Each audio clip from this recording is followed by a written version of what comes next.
همه رفتن به جز یک نفر، انگار که سخت بدنت طعمه سرنیزه و شمشیر شده، زخمهای تن تو حفره زنجیر شده. حسین ذکر لا که یوم حسنت در گودال بعد 10 سال به دستان تو تعبیر شده.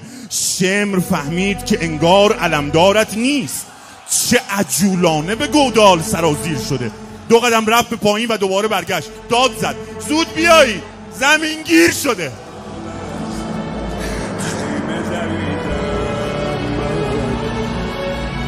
همه حیرت زده دیدند حسین ابن علی چقدر بعد علی اکبر خود پیر شده.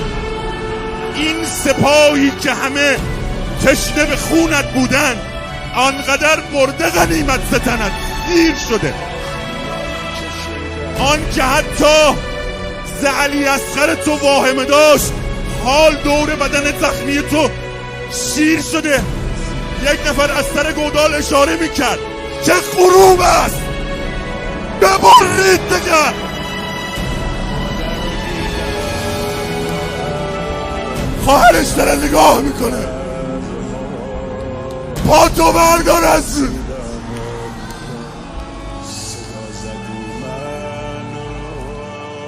همه رفتن به جز یک نفر، انگار که سخت صدای رگهات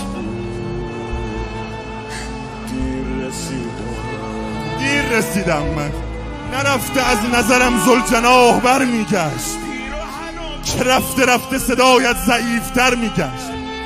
ز بس که بر بدنت زخم کای کاری بود، که زخم تازه اگر بود بی اثر میگشت. در ازدحام حرامی و نیزه های بلند شکاف زخم تنت باز و بازتر میشه. میان حلقه نامحرمان خودم دیدم که شم با سرت از قتلگاه